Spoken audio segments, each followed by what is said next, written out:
Welcome to another Buying Classics how-to video.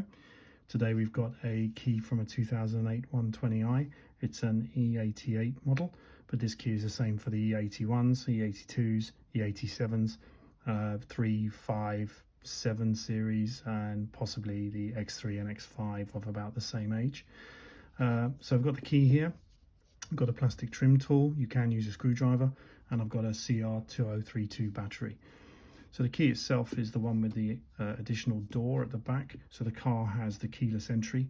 So there's an additional battery in there. The dashboard is coming up with an orange light to say that the battery is low or needs to be charged. From what I understand, not all the keys have this extra battery, only the ones with the keyless go. Otherwise the key charges when it's in the slot in the dashboard. So we're going to go ahead and change this battery because the light's coming on the dashboard.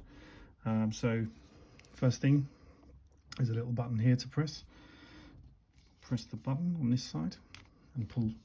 The key will come out, so that's the actual kind of emergency key. If the battery goes completely flat, you can still get in the car. Then you take the screwdriver or the plastic tool. Under here you'll see there's a little slot just above this tab, so be careful not to break the tab off. Pop that in there, give it a twist, and then that pops open. So you can take that cover off and reveal the battery. So that just comes out fairly easily like that, and pop the new battery in. The cover then just pops back on again. So just give that a click into place. It should just click like that, and then you can replace the key part that clicks in as well. So there we have it. I hope that helps. Thanks for watching. Stay tuned.